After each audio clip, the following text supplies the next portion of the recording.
ایک بار سورہ حمد اور 3 بار سورہ توحید کی تلاوت فرما کے مرحومہ ریشمہ نقوی بنت رعایت حسین مرحوم کی روح کو ایصال ثواب کر دیں۔ بسم اللہ الرحمن الرحیم۔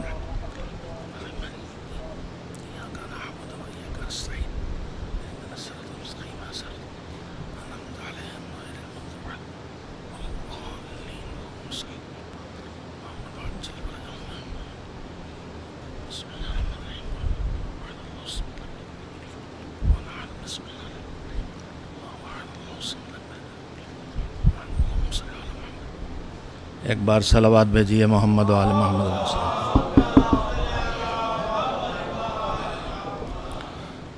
تھوڑی سی آواز بڑھ سکتی ہو تو کیچ نہیں کر رہا، اب بہتر۔ اعوذ باللہ من الشیطان اللعین الرجیم، بسم اللہ الرحمن الرحیم۔ الحمد للہ رب العالمین والعاقبۃ للمتقین والجنۃ للمؤمنین والنار للملحدین، والصلاة والسلام علی سید الانبیاء والمرسلین، سیدنا ونبینا وشفیعنا ابی القاسم محمد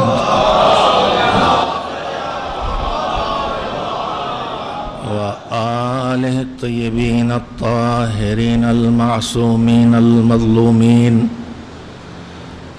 واللعنۃ الدائمۃ الباقیۃ علی اعدائہم اجمعین من الآن الی یوم الدین۔ اما بعد فقد قال اللہ سبحانہ وتعالی فی کتابہ المبین وہو اصدق الصادقین وقولہ الحق۔ بسم اللہ الرحمن الرحیم۔ قد افلح من تزکا وذکر اسم ربہ فصلی، بل تؤثرون الحیاۃ الدنیا والآخرۃ خیر وابقی۔ صلوات بھیجیں محمد و آل محمد۔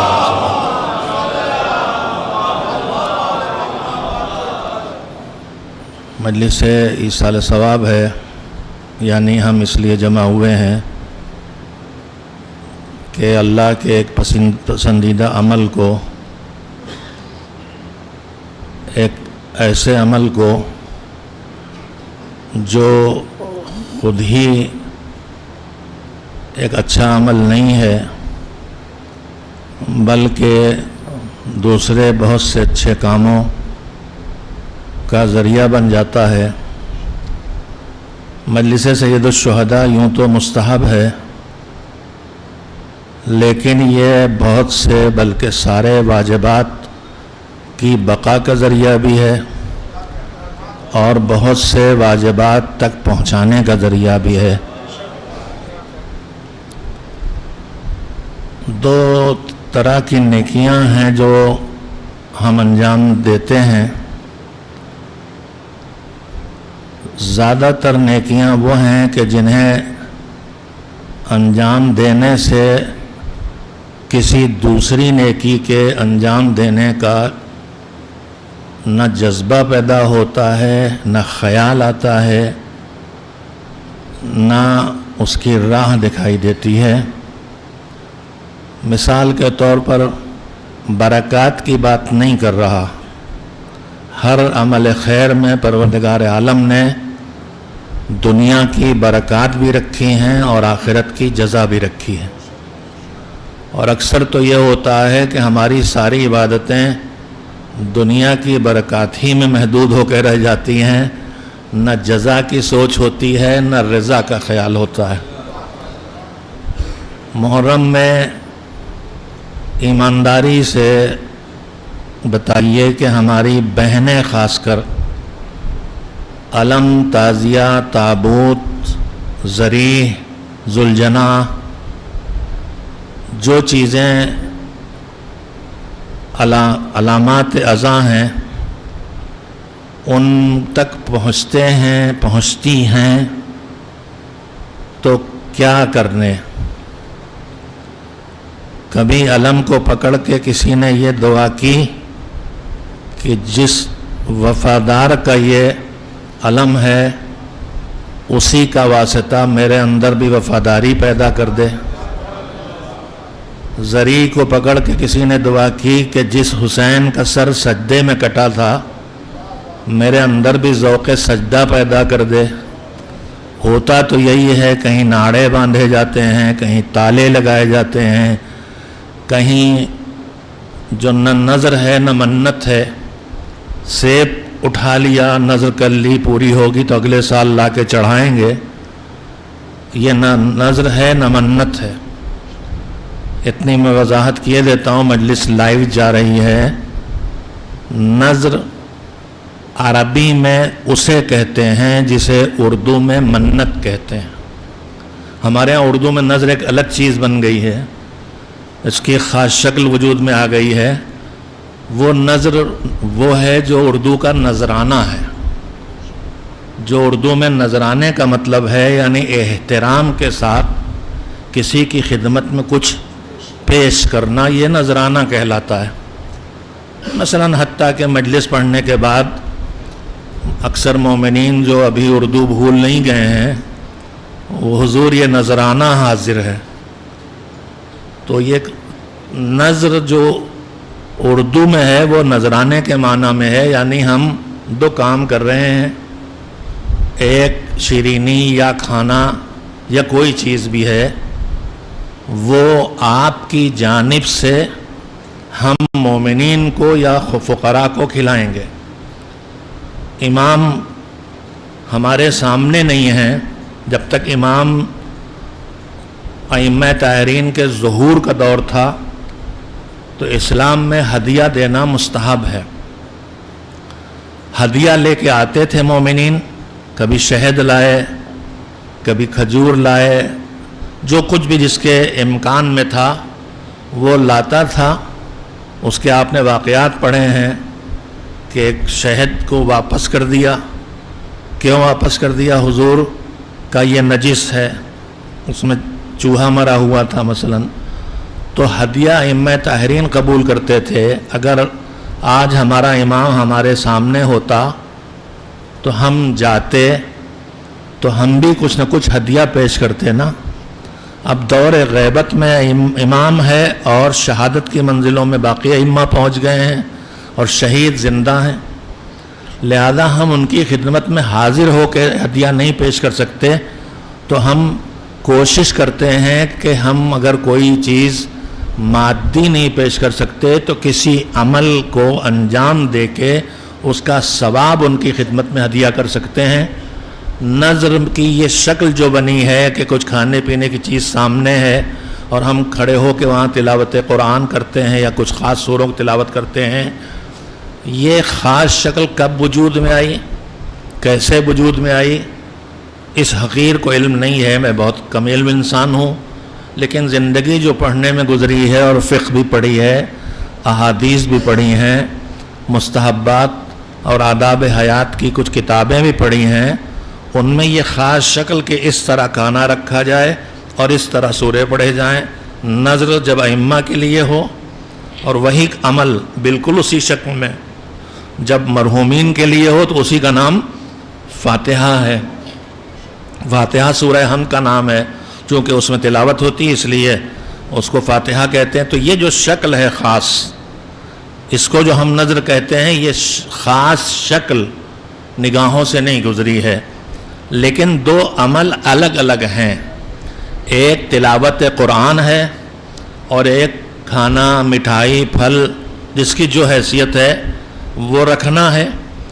شاید ہمارے بزرگوں نے ان دونوں کو اس طرح جوڑا ہو کہ کھانے پینے کی چیز سامنے رکھ کے تلاوت قرآن سے شاید کچھ تبرک اس میں بھی آ جائے، کچھ برکت اس میں بھی پیدا ہو جائے۔ لیکن ہمارے بزرگ بہت سمجھدار تھے، انہوں نے جب بھی سلسلہ شروع کیا، میں نہیں کہہ سکتا ان کے پیش نظر کیا حکمت تھی، ایک جملہ اور آپ سے کہنا چاہتا ہوں کہ رسم کیسے وجود میں آتی ہے. بزرگ 2-3-4 نسل پہلے اس وقت کے زمانے کے حالات کے کچھ تقاضے تھے، ان تقاضوں کے تحت وہ اس عمل خیر کو شروع کرتے تھے اس خاص شکل میں.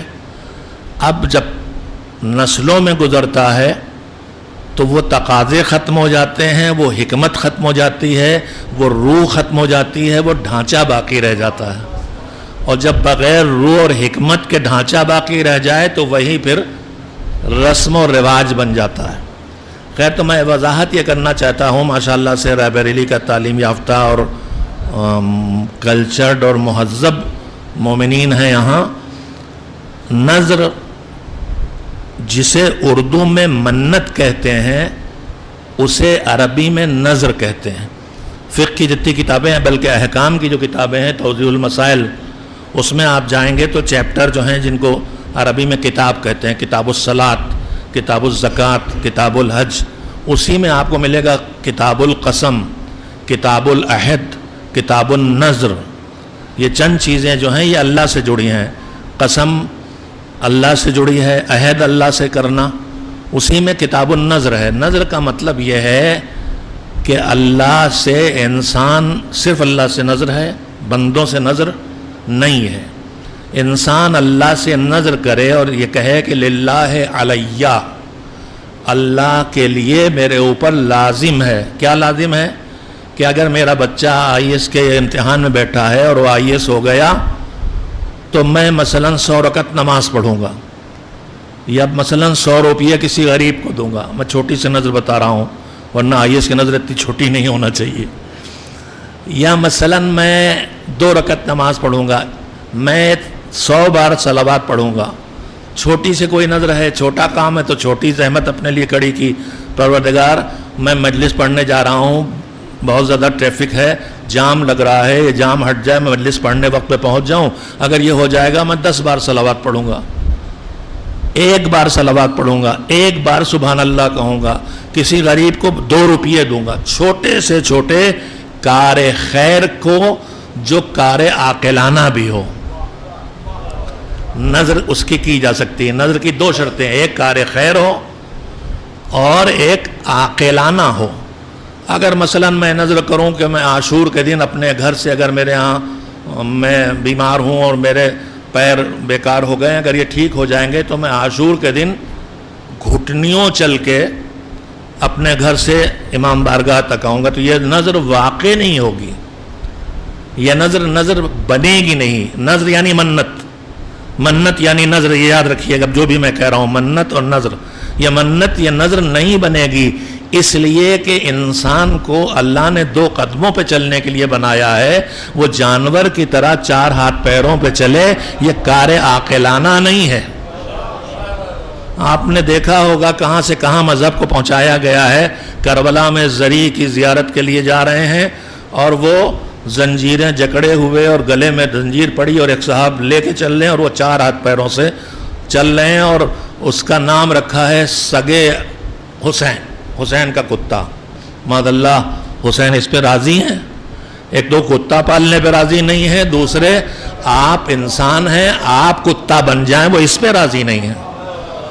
تو بہرحال نظر عاقلانہ ہونا چاہیے. اللہ کرے کہ میری بہنوں تک یہ پیغام پہنچ جائے. آپ سے تو امید تھوڑی کمی ہے، بہنوں تک پہنچانے کے لیے کہہ رہا ہوں، بیگم تک نہیں. اماں سے کہہ دیجئے گا، سن لیں گی، ناراض بھی ہوں گی، کچھ بگڑے گا نہیں. بہن سے کہیے گا، سن لیں گی، غصہ بھی ہوں گی تو 2 دن کے بعد پھر مان جائیں گی. بیگم کو سمجھانے میں زیادہ خطرے کے امکانات ہیں کہ نہ جانے کتنا روٹیں اور کب مانیں، اور اس کا کتنا، اس گناہ کا کتنا بڑا کفارہ دینا پڑے. ایک صلوات بھیجے محمد و آل محمد. غیر عاقلانہ عمل کی نظر نہیں کی جا سکتی. دھاگا باندھنا کوئی عاقلانہ کام نہیں ہے، تالے ڈالنا کوئی عاقلانہ کام نہیں ہے. ایک بات یہ عرض کر دوں کہ میری تلخیوں کو اگر آپ برداشت نہ کر سکے ہوں، یا آپ کے ذہن میں واقعاً کوئی سوال پیدا ہوا ہو کہ میں یہ باتیں کیسے کر رہا ہوں، اور آپ مطمئن نہ ہوں، تو مجلس کے بعد بھی حاضر ہوں. اور میرا نمبر تنظیم المکاتب کی ہر اشاعت پہ چھپا ہوا ہے. ہماری کوتاہی ہے کہ ہمارا کیلنڈر یہاں نہیں لگا ہے، کیلنڈر یہاں لگا ہونا چاہیے تھا. اور ہماری کوتاہی کے ساتھ ایک اور کوتاہی ہے. ہمارے لوکل سیکریٹری جناب شاکر صاحب یہاں موجود ہیں. انہوں نے گھروں میں کیلنڈر بانٹے ہوں گے، مسجدوں اور امام باڑوں میں بھی وہ اپنی جیب سے، ہم نہیں دے رہے ہیں، اگر غلطی ہو رہی اپنی جیب سے خرید کے لگا دیں گے. اور میں یہیں پہ عرض کر دوں کہ تنظیم المکاتب کے طرف سے ان پر اعتماد کیا گیا ہے اور ان کو رسید بک دی گئی ہے کہ آپ سے زکوٰۃ اگر کوئی گاؤں والے ہوں، گیہوں میں نکلتی ہو، فطرہ اگر بستی میں آپ کے مستحق موجود نہ ہو، اس کے بعد صدقات، نذورات، صدقہ امام عصر، اور سب سے بڑی رقم جس سے ادارہ چلتا ہے وہ حق امام ہے خمس کا. اور ہم فقراء کی مدد بھی کرتے ہیں، ناداروں کو فطرہ و زکوٰۃ سے جو غیر سید ہیں، اور سادات کو میں سادات سے آپ اطمینان آپ ان کو رقم حوالے کر سکتے ہیں. رسید آپ کو ملے. رسید ملنے کا مطلب یہ ہے کہ آپ مطمئن ہو جائیے کہ رقم تنظیم المکاتب پہنچ گئی ہے. اور جو حضرات اسمارٹ طریقہ اپنانا چاہتے ہیں ان کے لیے ہم نے سارے بینکوں میں وہ سہولت فراہم کر دی ہے کہ آپ جتنے، یہ مجھے نہیں یاد رہ گیا کہ اس کو جو ٹرانسفرز ہوتے ہیں، چاہے ٹیلی فون سے ہو چاہے کسی اور ذریعے بینک سے ہو، وہ سب سہولتیں فراہم ہیں. آپ اس کے ذریعے بھیج سکتے ہیں. ایک صلوات بھیجیں محمد و آل محمد پر. میرا سوشل میڈیا میں میرا نام صفی حیدر ہے. میں صفی حیدر کے نام سے ہی ہر جگہ ہوں. اور میرا واٹس ایپ نمبر ہے 9415306997. تو اگر کوئی سوال ہو تو آپ مجھ سے کیجئے گا. اور میں ایک بات اور کہنا چاہتا ہوں، ایک مجلس پڑھ کے جاتا ہے میرا جیسا کوئی، اور آپ کی سمجھ میں اس کی کوئی بات نہیں آتی، تو آپ جو اگلا مجلس پڑھنے آتا اس سے کہتے ہیں کہ مولانا فلاں صاحب یہ پڑھ کے گئے. آپ یہ نہ کیجئے، اس سے بات بنتی نہیں، بگڑتی ہے. یا تو میں اس پہ چپ رہوں یا اس کی تردید کروں، یا مجھ میں زیادہ ہمت ہے تو میں ممبر سے آگے کہوں. ان سب میں فتنہ ہوتا ہے. اچھا طریقہ یہ ہے کہ میرا جیسا جب ممبر پہ آئے تو اسے یہ احساس رہے کہ میرے سامنے جاہل نہیں بیٹھے ہیں کہ میں جو جی چاہے کہہ کے چلا جاؤں. آپ مجلس کے درمیان ہرگز نہیں، تقدس سے مجلس کو نہیں توڑنا ہے. مجلس کے بعد مہذب لہجے میں، احترام کے لہجے میں قبلہ چائے نوش فرمائیے. آپ نے جو یہ پڑھا ہے یہ سمجھ میں نہیں آیا، یا اس کا حوالہ مجھے بتا دیجئے. 2-4 کے ساتھ آپ ایسا کریں گے، اس کے بعد آپ دیکھیں گے کہ لوگ سنبھل کے پڑھنے لگے ہیں. ایک صلوات بھیجے محمد و آل محمد پر. ابھی مجھے نہیں معلوم ہے، بدگمانی ہو سکتی ہے، کیا اس میں گرامی اتنی دیر میں لقب ظفر صاحب، ظفر نصیر آبادی نے فرمایا کہ مولانا بیٹھے اس لیے میں چھوڑ کے پڑھ رہا ہوں. اس کے 2 مطلب ہو سکتے ہیں، ایک جلدی ختم کرنا ہے، اور ایک یہ بھی ہو سکتا ہے کہ میں بہت بدنام ہوں. کبھی کسی جگہ کسی ایک شاعر کو کسی ایک شعر پہ ٹوک دیا تھا تو اب شہرت ہو گئی ہے. ہمارا ایک شاگرد ہمارے عالم دین ہے، وہ مجلس پڑھنے یا تقریر کرنے آ رہے تھے تو کہنے لگے ہمارے مول صاحب آپ کی بہو کہہ رہی تھی کہ سنبھل کی بولیے گا، مولوی صاحب وہاں بیٹھے ہوں گے. تو ایسا کچھ نہیں ہے، وہ ایک اتفاق تھا. صلوات بھیجے محمد والے محمد. میں بات بہرحال یہ کر رہا تھا کہ نظر یا منت کو عاقلانہ ہونا چاہیے. وہ کام جو عاقلانہ نہیں ہے اور مذہب کے نگاہ میں کوئی اچھا عمل نہیں ہے، چاہے جائز اور مباح ہے. لوگ ثابت کرنے لگتے ہیں مباح ہے، تو اگر آپ بطور مذہب کر رہے ہیں تو جائز ہونا کافی نہیں ہے. آپ توجہ دیں، میں صراحت سے نہیں کہوں گا، لیکن ہمارے درمیان بحثیں ہیں کہ ہم جس طرح ماتم کر رہے ہیں، میں اتنا کہہ دیتا ہوں مثلاً اوپر کے کپڑے اتار کے، اس کے علاوہ ماتم کی کچھ اور قسمیں بھی ہیں، نام نہیں لوں گا، میں فتنہ نہیں کھڑا کرنا چاہتا.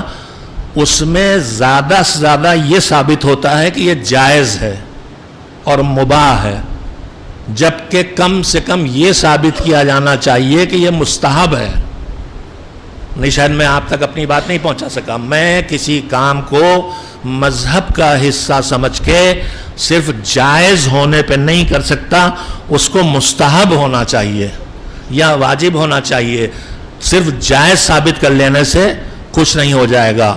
یہ جو مراسم عزا ہیں یہ سب مستحب ہیں، اس لیے کہ ان کے انجام دینے سے کربلا یاد آتی ہے، خدا یاد آتا ہے، دین یاد آتا ہے۔ ایک صلوات بھیجیں محمد و آل محمد علیہ وسلم۔ بات سے بات نکل گئی، میں آپ حضرات کی خدمت میں کہہ یہ رہا تھا کہ ہم دنیا میں جو برکات اللہ نے دی ہیں، اکثر عبادات صرف ان برکات کے لیے انجام دیتے ہیں۔ زیارت عاشورہ پڑھنے والے زیادہ تر لوگ وہ ملیں گے جو کسی غرض دنیاوی کے لیے، روزی کے لیے یا کسی اور چیز کے لیے کر رہے ہیں۔ سورہ واقعہ پڑھنے والے 90% لوگ اس لیے پڑھ رہے ہیں کہ اس سے روزی بڑھ جانے کی امید ہے۔ میں آپ سے عرض کرنا چاہتا ہوں، جب دینے والا اس سے زیادہ دینے پہ تیار ہے تو آپ اپنا دامن خود ہی کیوں چھوٹا کرتے ہیں؟ آپ نیت کیجئے جزا کی بھی نہیں، پروردگار یہ عمل اس لیے کر رہا ہوں کہ تجھے پسند ہے، مجھے تیری رضا چاہیے۔ اگر رضا تک پہنچا سکے تو جزا بھی مل کے رہے گی اور دنیا کے اثرات بھی ہو کے رہیں گے۔ اور اگر ہم دنیا ہی کے لیے ان کاموں کو کر رہے ہیں تو وہ کریم پروردگار ہے، قبول تو کر لیتا ہے، لیکن ہم اپنا نقصان کرتے ہیں کہ تم اتنا ہی چاہتے تھے، تمہیں اتنا مل گیا، تم نے یہ عمل کیا تھا بیٹے کے لیے، بیٹا لے لو، اب آگے کی امید ہم سے نہ لگانا۔ تم امید ہم سے زیادہ کی لگاؤ گے تو ہم تب عطا کریں گے۔ ایک صلوات بھیجیں محمد و آل محمد علیہ وسلم۔ آخرت کے لیے ایصال ثواب کی مجلس ہے۔ ایصال ثواب میں نے عرض کیا کہ مجلس ایک عبادت ہے اور بہت سی اور عبادتیں ہیں۔ میں یہ عرض کرنا چاہتا ہوں کہ اگر میں روزہ رکھتا ہوں تو کیا روزہ رکھنے سے میرے اندر حج کرنے کا ذوق یا شوق پیدا ہو جاتا ہے؟ روزہ ہم ہر سال رکھتے ہیں لیکن کہاں ہمیں خیال آتا ہے کہ حج بھی کریں، جبکہ روزے کے رمضان کے دعاؤں میں جو سب سے زیادہ دہرائی ہوئی دعا ہے وہ دعا حج کی ہے کہ حج کرنے کو ملے، حج کرنے کو ملے، زیارت کرنے کو ملے، حج کرنے کو ملے۔ لیکن اس روزے سے میرے اندر حج کا خیال پیدا نہیں ہوتا۔ اگر میں نماز پڑھتا ہوں تو اگر قبول ہو جائے تو وہ برائیوں سے روکے گی تو قرآن مجید کا وعدہ ہے، لیکن کیا نماز پڑھنے سے میرے اندر جذبہ روزے کا جذبہ پیدا ہو جاتا ہے کہ میں روزدار بن جاؤں؟ یہ وہ اثر نہیں پیدا کرتی۔ زکوٰۃ سے میرے مال میں برکت آئے گی، لیکن کیا زکوٰۃ دینے سے میں امر بالمعروف بھی کرنے لگوں گا؟ نہیں، یہ ضروری نہیں کہ صلاحیت پیدا ہو۔ کہنا یہ چاہتا ہوں کہ عبادتوں میں سب عبادتوں پہ نظر ڈال لیجئے، ایک عبادت دوسری عبادت کی راہ نہیں دکھاتی۔ یہ اکیلی عزاداری ہے حسین کی کہ جو خود تو مستحب ہے لیکن یہ سارے واجبات و مستحب کی رہنمائی بھی کرتی ہے اور اس کی صلاحیت بھی پیدا کر دیتی ہے۔ ایک صلوات بھیجیں محمد و آل محمد علیہ السلام پر۔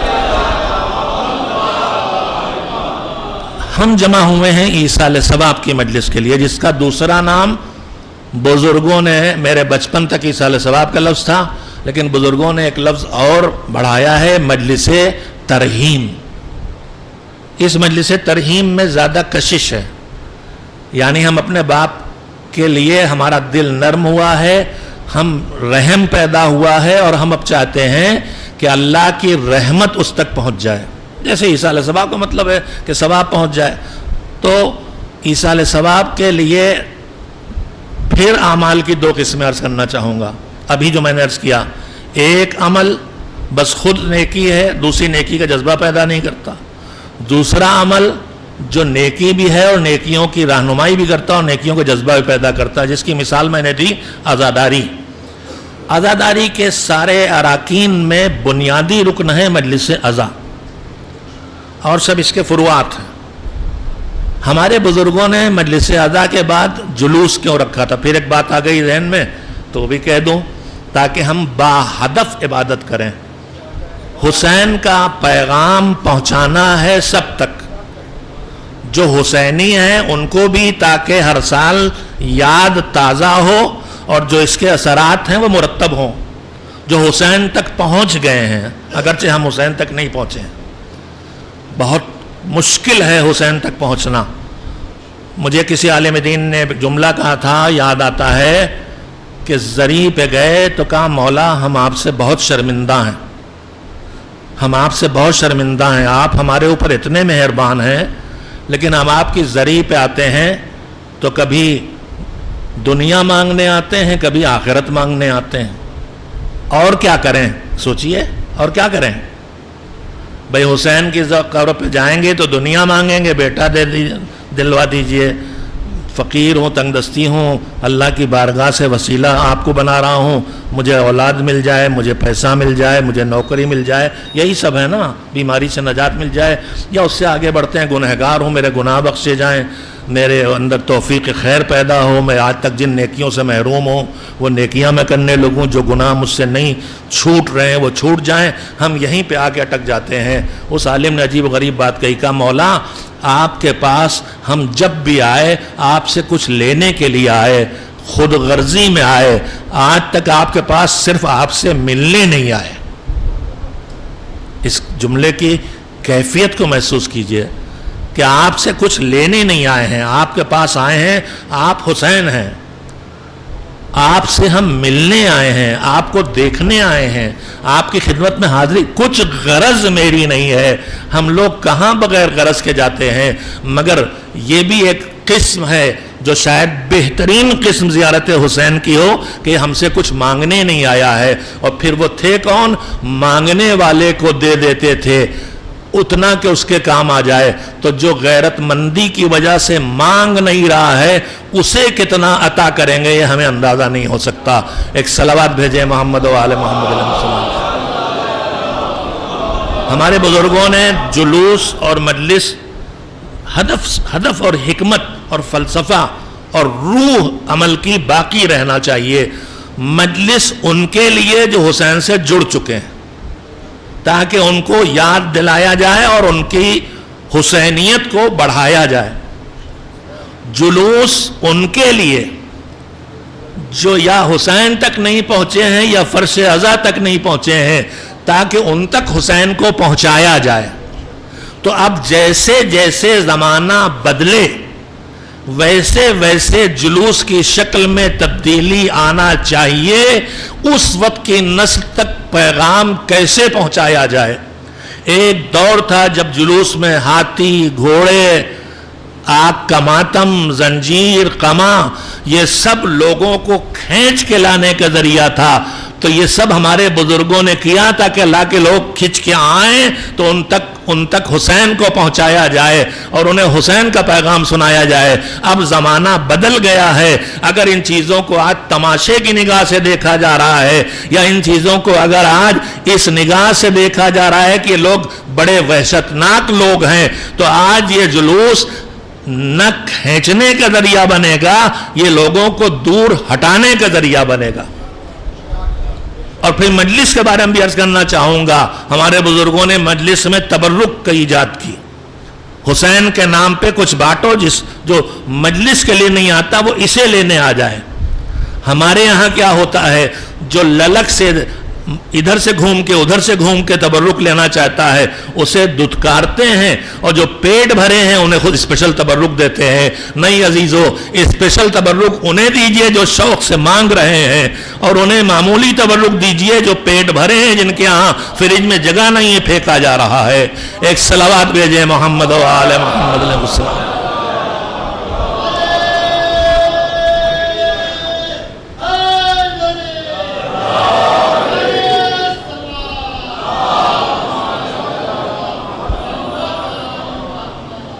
جلوس ان کے لیے تھا جو یہاں حسین کے فرش تک نہیں آتے، لیکن ہمارے بزرگوں کی حکمت عملی نے ایسے لوگوں کو بھی فرش تک کھینچ لیا تھا کہ جو ابھی حسینی نہیں بنے ہیں، جو در اہل بیت سے وابستہ نہیں ہوئے ہیں، انہیں کھینچ لیا تھا۔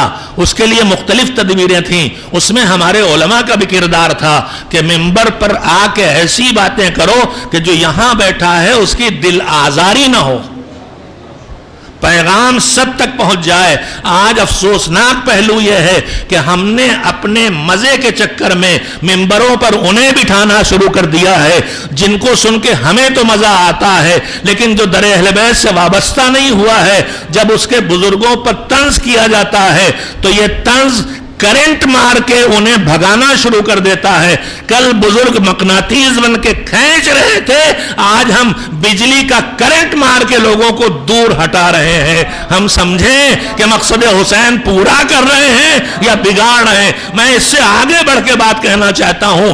آج یہاں تو جوان بہت بیٹھے ہیں ماشاءاللہ سے, لیکن آج غیر تو غیر ہماری مجلسوں کی روش اور انداز اور میٹر اور اس کے اندر کے قصے کہانیاں اور ان میں غلو اور ان میں توہین اور ان میں الزام تراشیاں اور ان میں بہتان, انہوں نے اور ان میں روایت سازی, انہوں نے اتنا نقصان پہنچایا ہے کہ ہمارا جوان دھیرے دھیرے فرش ادا سے ہٹتا چلا جا رہا ہے.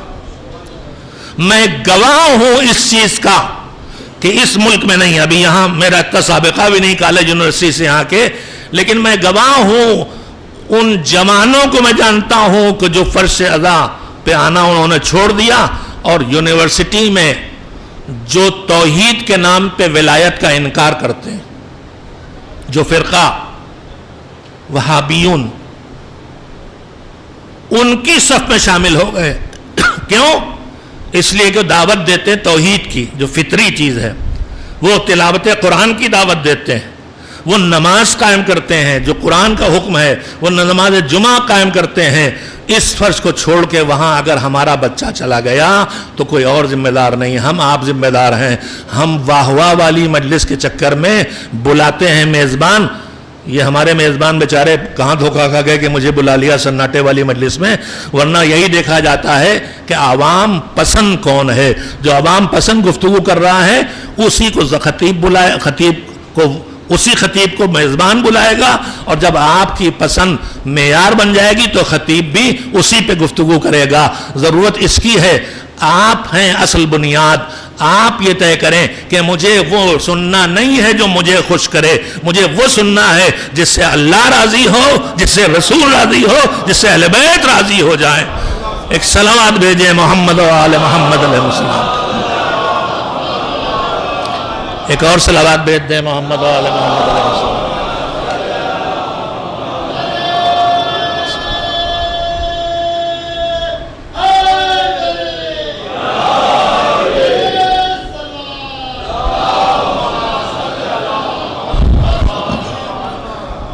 تو مجلس عزاداری کی بنیاد ہے. مجلس بھی دو طرح کی ہو سکتی ہے. میں نے عرض کیا کہ تلاوت قرآن ہم کریں ثواب ملے گا, مگر تلاوت ختم ہوئی ثواب کا سلسلہ رک گیا. نماز ہم پڑھیں, نماز ختم ہوئی ثواب کا سلسلہ رک گیا. جو جانا تھا وہ گیا. اب جو جانا تھا وہ گیا. پھر ایک بات اہم ہے, یاد دلا دوں. یہ جو مجالس ہے ایصال ثواب میں برسی کی مجلس ہو, چھماہی کی ہو, 10واں 20واں ہو, چہلم ہو, سیم ہو, کچھ ہو, یہ تاریخیں بھی, بات سے بات یاد آتی, یہ تاریخیں بھی شریعت کی طرف سے معین نہیں کی گئیں. ائمہ طاہرین میں بھی صرف سید الشہداء کا چہلم ہے, ان کے علاوہ کسی کا چہلم نہیں ہے. اور 10واں 20واں 30واں تو یہ تو بات کی ایجاد ہے. چہلم صرف سید الشہداء کا ہے. اس کی تعصی میں ہم اس دن اپنے مرحومین کو یاد کرتے ہیں. ہمارے بزرگوں نے جو چہلم معین کیا یا سبم معین کیا یا بعد میں 10واں 20واں 30واں بھی ہو گیا, تو وہ صرف اس لیے کہ اگر ہم یہ اپنے اوپر اس طرح کی پابندیاں نہ لگائیں تو یہ بھی نہیں ہوگا. اگر سیم نہ ہوتا معاشرے میں رائج تو ایصال ثواب یہ بھی نہ ہوتا, 40واں نہ ہوتا تو ایصال ثواب یہ بھی نہ ہوتا. لیکن یہ شریعت نے نہیں کہا. شریعت نے کہا ایصال ثواب کا دروازہ کسی وقت بند ہی نہیں ہے. گاڑی چلا رہے ہو, کچھ نہیں, خالی وقت ہے, تلاوت کرتے رہو, صلوات پڑھتے رہو, تسبیح پڑھتے رہو, نیت کر لی تو ثواب پہنچتا رہے گا. کسی چیز کا کوئی وقت نہیں. اور یہ چہلم میں نہ جانے کتنے قانون 40ویں کے آ گئے کہ 3 چاند نہ لگنے پائیں, اور جناب عالی 40 دن کے اندر ہو جائے. چہلم ہی کہاں ہے جو 40 دن کے اندر ہو جائے؟ وہ تو چہلم نہیں ہے, 39 ہے, 38 ہے. تو یہ سب خواتین کی ایجاد ہے. اور اتنا مضبوط کر دیا انہوں نے ان معاملات کو کہ آپ بھی پڑھے لکھے ہو کہ پڑھے لکھی وہ بھی ہیں، مگر معاف کیجئے گا، اب میں اپنے لیے بھی کہہ رہا ہوں، آپ سب کے لیے، ایک چیز ہوتی جہالت، ایک چیز ہوتی جاہلیت۔ رسول اللہ جہالت سے نکالنے کے ذمہ دار نہیں تھے، صرف جاہلیت سے نکالنے کے ذمہ دار تھے۔ جہالت وہاں ہوتی جہاں تعلیم نہیں ہے، جاہلیت وہاں ہوتی جہاں تعلیم ہے مگر اثر نہیں ہے۔ جو سکھایا جا رہا ہے وہ قبول نہیں ہے۔ ایک صاحب تھے نجف سے آئے ہوئے، بڑے بیہڑ ٹائپ کے تھے، واپس آئے تو بیہڑ پن نہیں گیا، تو ان کے قریبی دوست سے کہنے لگا اس کا نجف بھی کچھ نہیں بگاڑ سکا۔ تو یہ جاہلیت جو ہے جہالت سے الگ چیز ہے، خالی تعلیم کافی نہیں ہے، تعلیم جہالت سے بچانے کے لیے ضروری ہے اور تربیت جاہلیت سے بچانے کے لیے ضروری ہے۔ ایک صلوات بھیجیں محمد و آل محمد علیہ السلام۔ اب اس کی شاخیں نکلنے لگی، اربعین سید الشہداء کے علاوہ کسی کا اربعین بھی وارد نہیں ہوا ہے۔ اللہ نے یوم اربعین کو ایک خصوصی اہمیت دی ہے۔ جمعے کی نماز ایک خاص علاقے کے مومنین کو یکجا کرنے کی جگہ، عید میں حکم ہے شہر سے باہر نکل کے سب ایک ساتھ پڑھو، یعنی سال میں 2 مرتبہ پورا شہر جمع ہو۔ حج سال میں 1 مرتبہ پوری دنیا کا مسلمان جمع ہو۔ اسی طرح سے اربعین ایک دن ہے جس دن پوری دنیا کے اہل بیت والے جمع ہو کے اپنا اقتدار اور اپنی طاقت دکھائیں۔ ایک زمانے میں ایک مہم چلی تھی، اربعین حسین کا پرسہ دینے، اربعین کے دن شام چلو، اربعین کے دن سید الشہداء پہ قبر پہ بلایا جا رہا ہے، وہاں مہم چلی شام چلو، اور شام چلو اور شام جا کے سڑکوں پہ جا کے وہ کچھ کیا گیا جس کے نتیجے میں القاعدہ کو اپنے لڑکوں کو سمجھانے کا وسیلہ مل گیا کہ دیکھو یہ لوگ ہیں جو کچھ کر رہے ہیں، جو کھلے عام تبرہ ہو رہا تھا اور جو خواتین قما کا ماتم کر رہی تھیں ان کا یہ کفار ہیں اور یہ واجب القتل ہے، وہ ہدف پورا۔ میں عرض کر رہا ہوں بات تو اب پھر اس دھوکے میں نہ آئیے گا۔ اربعین کے دن دلیل دی گئی زینب کو پرسہ دینے چلو، اربعین کا دن جب ائمہ نے کہا ہے قبر حسین پہ پہنچو تو خود زینب قبر حسین پہ ملیں گی یا وہاں ملیں گی جہاں ان کی قبر ہے؟ تو اس طرح کے نہ جانے کتنے دھوکے۔ جو نیزوں پر قرآن بلند کیا گیا تھا وہ سلسلہ جاری ہے۔ اب وہ قرآن نہ ہو، کبھی وہی چیز علم کی شکل میں پیش کی جائے گی، کبھی علم کی کتنی شکلیں بنا دی گئیں۔ ہمارے بزرگوں نے علم ڈیزائن کیا تھا تو یاد دلاتا تھا کربلا کی۔ جتنی چیزیں علامات اعضاء میں ہیں ان سب میں بزرگوں نے اس طرح اسے تیار کیا تھا کہ دیکھتے ہی کربلا یاد آئے، مظلومیت یاد آئے، آنکھوں میں آنسو آ جائے۔ چاہے وہ ذوالجناح رہا ہو، ذوالجناح پہ ایک چادر پڑی ہوتی تھی، خون کے دھبے اس پر لال رنگ سے ڈالے جاتے تھے، تیر کسی صورت سے لگائے جاتے تھے، اسے دیکھتے ہی کربلا یاد آتی تھی۔ لیکن اب ذوالجناح کے لیے سونے اور چاندی کے زیور بن رہے ہیں، اسے اتنا زیوروں سے لاد دیا جاتا ہے، اتنا پھولوں سے لاد دیا جاتا ہے کہ اس گھوڑے کو دیکھ کے کربلا بہرحال یاد نہیں آتی۔ میں بہت خطرناک باتیں کر رہا ہوں لیکن آپ غور کیجئے گا، ذوالجناح ایسا ہو کہ کربلا یاد آئے۔ علم میں پھریرا، پرچم اسلام جو عباس کو ملا تھا اس کی علامت، اس میں ایک چمڑے کا یا اور کسی چیز کا ایک ٹوٹا پھوٹا ٹائپ کا خشک سا چھوٹا سے مسکیدہ جو کربلا کی پیاس کو یاد دلائے اور یہ بتائے کہ حسین عباس کے بازو اس کے لیے کٹے تھے، اور علم کا پنجہ جو یاد دلائے کہ یہ ہاتھ دست یزید میں نہیں گیا اور یہ عباس کا ہاتھ تھا جو پانی کے لیے کٹ گیا۔ لیکن اب علم کی کتنی شکلیں ہر سال، حد ہو گئی ہے۔ جناب قاسم علیہ السلام کی مہندی میں، وہ ایک الگ موضوع میں اس پہ کوئی بات نہیں کروں گا، اس مہندی میں آپ جو یاد کھڑی کرتے ہیں اس میں علم کا رشتہ کیا؟ علم کا رشتہ تو حسین سے ہے اور عباس سے ہے۔ اب اس میں نے اپنی آنکھوں سے ویڈیو دیکھے اور 2 بار دیکھے، 2 برسوں میں دیکھے۔ جناب قاسم کی مہندی کے نام پہ علم بنایا گیا، جیسے آج کل دولہا دلہن کے اسپیشل سوٹ ہوتے ہیں۔ ایک علم کا ڈیزائن کچھ ایسا تھا کہ صاف لگ رہا تھا کہ یہ کسی مرد کے لیے، چلیے غنیمت ہے پھر بھی۔ دوسرے علم کا ڈیزائن ایسا تھا، معاذ اللہ معاذ اللہ معاذ اللہ، جس میں سینے کے ابھار تک دکھائے گئے تھے. اب یہ کربلا کو یاد نہیں دلائے گا, یہ آنکھوں میں آنسو نہیں لائے گا, یہ سر پیٹنے پہ مجبور کرے گا, یہ قوم کی تباہی کا رونا رونے پہ مجبور کرے گا, بے شعوری کی توجہ دلائے گا, روح چلی گئی اس طرف دکھائے گا. تو یہ جو جتنی چیزیں اعضاء کے علائم اعضاء میں ہیں ان کی سب کی صورت یہی, پھولوں سے اتنا لاد دیا جاتا ہے کہ کہاں وہ بے کسی اور بے بسی یاد آئے جو کربلا میں حسین پہ گزری تھی اور ان کی اولاد پہ گزری تھی. تو میں ضمنی باتیں آتی رہیں کہتا رہا. میں کہہ رہا تھا مجلس بھی دو طرح کی ہو سکتی ہے. ایک وہ مجلس کہ جسے سنا جائے اور سننے کے بعد تھوڑی دیر میں مجلس ختم ہو تو جو اجر و ثواب ہے وہ بھی رک گیا, ختم ہو گیا, پہنچ گیا. جو کار خیر چاہے فاتحہ ہو چاہے فاتحے سے پہلے کے اعمال خیر ہوں, 40ویں کا فاتحہ, ایک چیز جو کہتے رہ گئی تھی, میں بھول گیا تھا, طولانی ہو گیا سلسلہ. پہلے ایسا نہیں ہوتا تھا. اب ایک چند برسوں سے یہ بھی دیکھ رہے ہیں ہم کہ جب ہم فاتحہ پڑھنے کھڑے ہوتے ہیں تو ایک پرچہ آتا ہے, اس پہ لکھا ہوتا ہے کہ ایصال ثواب کے لیے اتنے قرآن پڑھے گئے, اتنے نعت علی پڑھے گئے, جو جس کو لگا کہ اس میں ثواب ہے. حالانکہ یہ ایصال ثواب میں نعت علی کا موقع نہیں ہے. نعت علی کا موقع الگ ہے جب انسان کو کسی مصیبت کا شکار اس سے نکلنا چاہتا ہے. اب اگر کوئی دماغ میں سوچے کہ ان کو نعت علی پڑھ کے اور مولا علی کو وسیلہ بنا کے ہم ان سے کہیں کہ قبر میں اگر وہ کسی مصیبت میں اس سے نکال دیں, اگر اس سوچ تک کوئی پہنچ رہا تو ٹھیک ہے, نعت علی بھی ایک ذریعہ ثواب بن جائے گا. اتنے نعت علی, اتنے سورہ یاسین, اتنے قل هو اللہ, چنوں پہ اور کائے پہ سب کے سب جو کچھ ہیں لغویات, وہ گلاب کا وہ بیلے کے پھول ڈال کے پانی میں, اور نہ جانے کیا کیا, ہر علاقے کی اپنی الگ الگ رسمیں ہیں.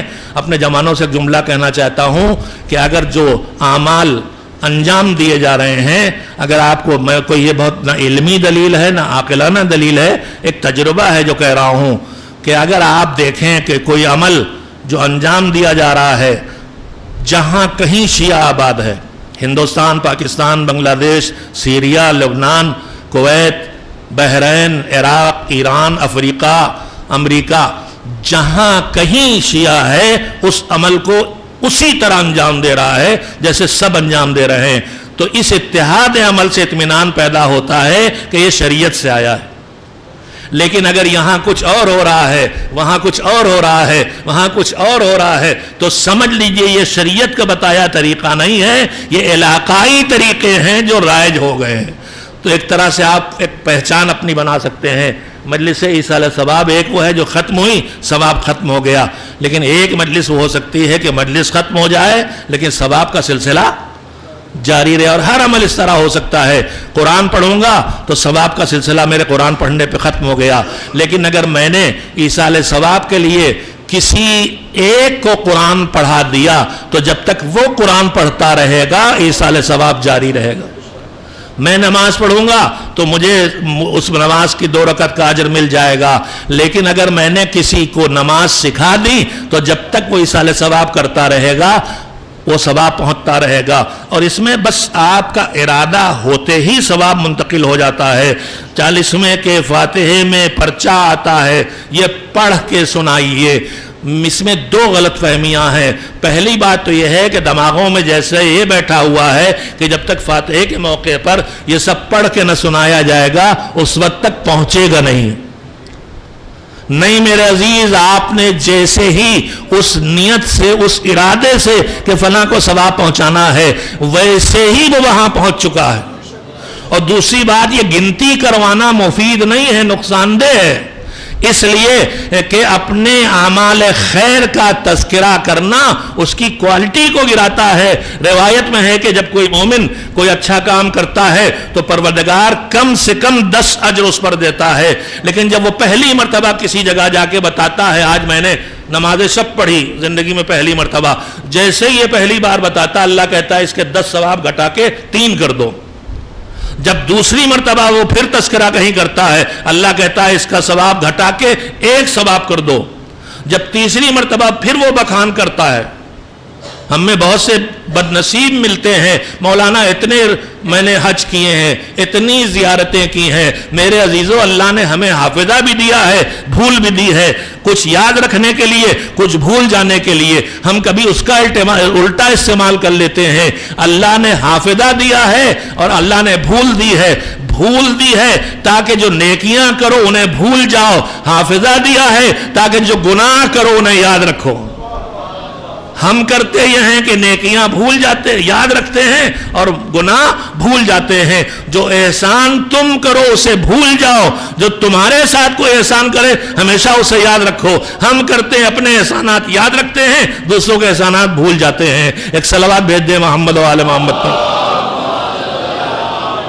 جب تیسری مرتبہ اپنی نیکی کا تذکرہ کرتا ہے تو پروردگار عالم کہتا ہے اس کے نام عمل سے نیکیاں ہٹا دو۔ کیوں میرے مالک؟ کہا یہ مجھ سے کچھ لینا ہی نہیں چاہتا ہے، جو لینا چاہتا ہے لوگوں کی تعریف و مدح و ثنا وہ اسے مل نہیں ہے، یہ مجھ سے کچھ لینا نہیں چاہتا ہے۔